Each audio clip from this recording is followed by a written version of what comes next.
Hey Zags! Today we are going to be learning about how to access ebook collections through the Foley Library. To get to ebook collections, click on the Databases box on the home page of the Foley Library website. Then click the left drop-down menu and select eBooks. This will bring up a list of every ebook database that is available through Foley. You'll be able to scroll down to the ebook collection link. Clicking this will bring you to the eBook Collection Database main page. eBook Collection uses the EBSCO system for their database, so it will be similar to searching for books on the Foley website. There are a variety of tools available to make your book search go more smoothly, including the option to browse by category, as you can see on this left-hand column. For the purpose of this video, I'm just going to select a book from the Highlights tab.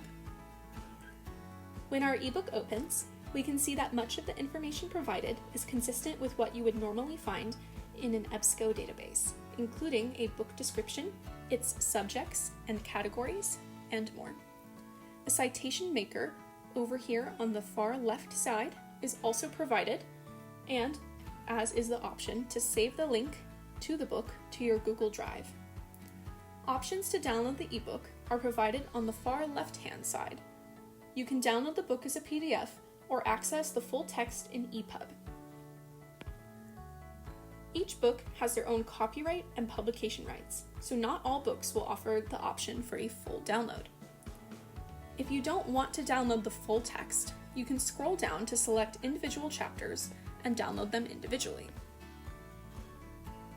For example, if I click on Chapter 3, pointing to the data, I will be brought to the online text of that chapter. And when downloading these, make sure to keep an eye on the publisher permissions to see how many pages are available to be downloaded. This information can be found at the top left of the page under Author and Date. Here we see Publisher Permissions. In this case, the public permissions will allow you to send, share, or save up to 100 pages, but there are no restrictions on download access. That's all for today, Zags. Thanks for tuning in and have fun reading.